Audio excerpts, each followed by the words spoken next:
Hey everyone, welcome to the first episode of Archie's Briefings of the new year. I'm so excited. This is the first episode of 2025. I can't wait to see what we can accomplish together on this channel. So very excited. So there's been a lot that has been going on since I've been off the air. Today, you guys, I'm actually going to be recording from my home office because we got some big things coming with the cigar lounge. And so it's actually under construction, which is why we're doing the podcast here at the home office. So just wanted to give you guys that kind of an update about what's going on there. But as I said, there's been a lot that's been going on these past couple of weeks. If you're anything like me, you are a America First conservative, a Christian America First conservative, well, then clearly what's been going on, particularly as it relates to the American workforce and replacing the American people, this seems to be a big hot topic right now. There are two things that I want to address. Number one, is this a civil war among MAGA? I don't think so. We're going to get into that today.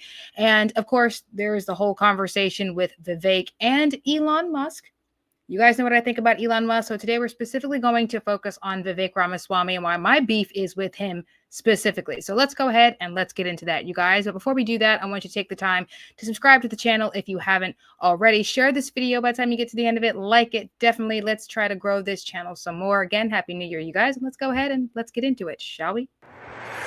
There is something that has been on my heart that I did want to discuss. Discipline is a huge part of being productive, being lucrative. I'm not for anything that goes against true productivity, true sovereignty of the individual. The choices that we make are what's going to be up for judgment. Okay, you guys, so as I said in the open, this is the first episode for the new year of Archie's Briefings. I am recording from the home office today because the cigar lounge is under construction, and so I'm very excited to see what we can pull off for the customers that come in person with that. But today we are going to be talking about the H-1B visa, specifically as it relates to Vivek Ramaswamy. So first thing is first, let me just cover the Elon thing. I've spoken about him several times. I think he's Lex Luthor. I don't think this is someone we should be looking at as some kind of a hero. I think Candace Owens kind of nailed it when she said it, when she was speaking to Pierce Morgan. He's not a hero, okay? He's Lex Luthor. There's a reason why Lex Luthor advocated for the Second Amendment, and it's not for the same reasons we do. He advocates so we can take a shot at Superman. The question is, why does Elon advocate for the First Amendment? Is it because he wants to parade around in the Baphomet costume? Is it because he's transhumanism and he wants to celebrate that and all its fake glory? That's a whole other subject, a whole other episode. Elon is just incredibly suspicious. So I'm not surprised that he's okay with replacing American workers. Vivek is why this is so upsetting to me. Why is this upsetting? Well, he's a conservative. I don't care that you're not a Christian. That might play a role in why I may not vote for you for president. It's got nothing to do with you being an Indian. It's got everything to do that you believe in multiple gods. And considering we've already had a president that was not Christian, that was Barack Obama, considering that we have a big issue with Black Americans specifically following the false gods like your Beyoncés, like your LeBrons, I kind of just want people to believe in the one true God when they're running for office. That's just really how I feel personally. That could change depending on who the candidates are come 2028. However, we ain't there yet. Where we are today is Vivek, to be a conservative, an America First conservative, you should be wanting to protect American workers. And this notion that we have to replace Americans because of the culture, not promoting the best and the brightest, not giving us the best and the brightest of Americans in engineering, in the financial sector. This is kind of outrageous. I'm a little sick and tired of being told that Americans are too stupid when there are clearly a bunch of reasons for why that might be the case. So I'm going to go ahead. I'm going to pull up the tweet. We're not going to read the whole thing because it's too long. I'm just going to focus on the key points here because this is where the pet peeve was for me. So let's go ahead and let's pull up that tweet, shall we? Okay. Let's go ahead. As you guys can see, I pulled it up here. Let's go ahead. We're just going to focus on, really, it's not even the whole paragraph. We're just going to focus on this part right here. A culture that celebrates the prom queen over the math champ or the jock over the valedictorian will not produce the best engineers. Of course, beyond that, at the top, it says, our American culture has venerated mediocrity over excellence for way too long, at least since the 90s and likely longer. That doesn't start in college. It starts young.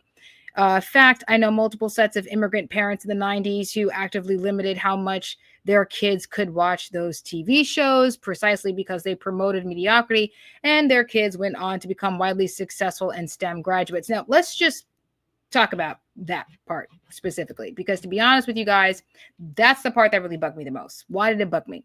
We're sitting here pretending as if American television and movies did not create or produce anything that encouraged young Americans to go into STEM courses, when this is the country that gave us Star Trek. You're talking to a geek here, okay? I'm a Trekkie. Long live, live long and prosper. Kepler's Klingon, okay? I dress up like Klingons. My sister dressed up like Spock for Halloween. We're big Star Trek fans, okay? We got not the Kurtzman nonsense. Kurtzman's nonsense is not encouraging anybody to go into the STEM courses. But because of Star Trek, people wanted to be just like Captain Kirk. People wanted to go into STEM. Women specifically wanted to go into the STEM courses because of Lieutenant Uhura, played by Nichelle Nichols first, and then Zoe Saldana. Then you obviously had Captain Janeway, played by Kate Mulgrew. You had B'Elanna Torres in Voyager. You had people that wanted to go into these industries of STEM because they were inspired by Star Trek. So this notion that television can't inspire people to go into these industries is kind of bonkers to me. He's pissing me off because he's disrespecting the American culture, as if that us producing some of the greatest television known to the history of mankind somehow can't play a role. Mortal see, mortal do. If I see someone successful, being intelligent, working in STEM, the more you're going to see other people join in these industries as well. So if you show television of people being the plumber, being the police officer, being the iron worker, and you show a life of success, you're going to have a lot more people go into that. That's the first thing. Secondly, you have a lot of Gen Zers who are actually leaving college to go into the trade schools. So obviously they're seeing that there's something available to them. This notion that we can't produce the engineer, that we can't produce the financial professional that are American specifically, is a cop-out. I find what he said to be entirely disrespectful. And that's exactly how I wanted to start this year, this very first episode, was to point out the fact that as someone who got into the financial sector late in her 20s, obviously I'm going to be turning 30 this year. I got into this at the beginning of last year, and I've learned so much about investing, how to be better with my money. And so you're going to sit here and say that because I'm American, I didn't work hard enough, that I'm not smart enough to do that job. Who the hell are you to say that? Because part of me is like, I wish you weren't born here, and I really just want to send you back to your family's home country. That's how I was feeling right now. He's pissing me off. Who the hell are you to tell me that my people are not good enough to work these jobs? Then we're overpriced. So because you want to hire cheap labor, which is the argument that Ann Coulter has made, the issues with legal immigration is that you bring down wages, you hurt American workers, and this is part of the problem.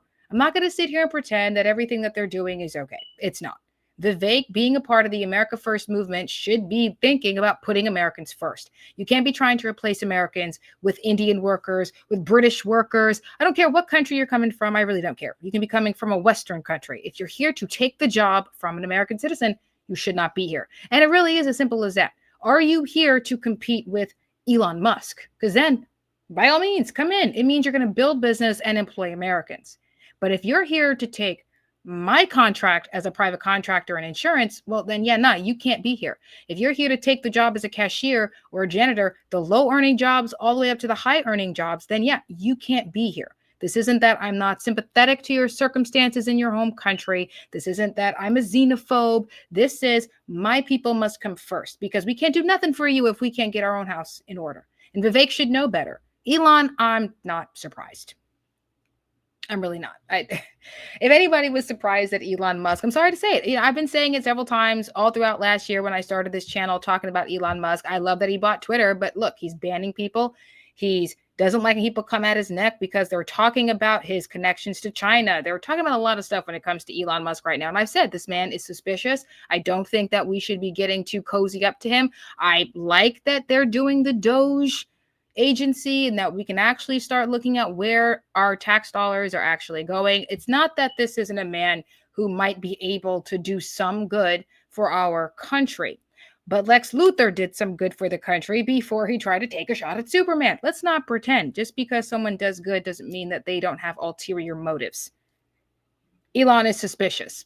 Vivek is a disappointment. And, it takes me all the way back to that interview that he did with Ann Coulter. And it's like, listen, it's because of that right there is why I don't think you should be the president. It's because of these ideas right here. You're not even a part of America First. And the fact that it broke MAGA, which takes us into our next point, is this a civil war among MAGA? No, it's not a civil war. It's a debate. Our side debates, America First debates. And so we're having this debate about how we feel about HB1 visas. President Trump, when he was running in 2016, says he was against it. Now he's changing his mind because of the technocracy, I think is what they're calling it, but really because these tech giants who are billionaires who are suggesting that they need HB1 visas, they need H1B visas in order to compete against China. But if the Indians were so star-spangled awesome, why aren't the Chinese trying to bring in the Indians? You got to make that make sense. We want to bring immigrants into this country to take American jobs because we're trying to beat China at their own game, yet they're slave labor. So you can't even really compete with that because they can produce an unbelievable amount of product at an unbelievably low price because it's slavery. So there's no competing with their prices because it's slavery. There's just no competing against that. And then on top of that, they're not bringing in Indians in order to get the cheap labor. They already have it. So they don't need to engage with the rest of the world in order to have those things.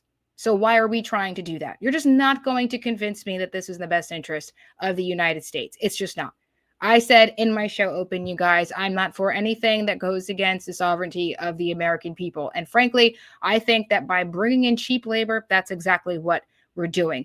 Vivek Ramaswamy, I won't go so far as to say that he is a traitor to the movement, but it does seem like he needs to be educated. And so when I listen to people like Brandon Tatum, like Patrick Bet-David, in defense of these visa programs, particularly the H-1B visa, because there are other visa programs that are not problematic. It's literally this one. Bernie Sanders had issues with this. So this is not like this is just a conservative thing. This has been a problem even on the left. And then the conservatives want to get upset every time the Democrats scream union. This is why. You have unions to protect people from being replaced.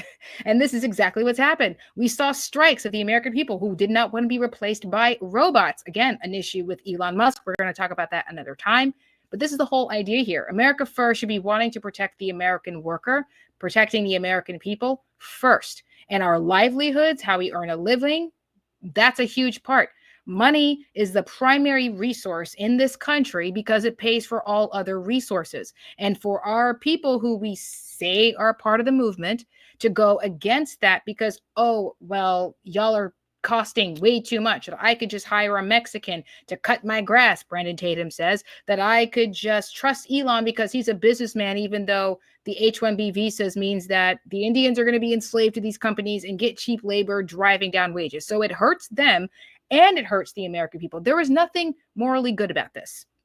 And so either these individuals are just, not getting that, or they are okay with the immorality of this. And I'm not so quick to say that that's the case with Vivek and the people who are trying to defend this argument. I just don't believe that Patrick Bet-David and Brandon Tatum are up to date on the issues with the H-1B visas.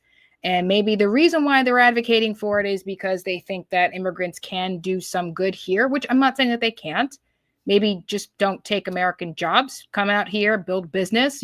That's what you want to do. That's fine. You can come to America, you can build business and employ Americans. No issues with that.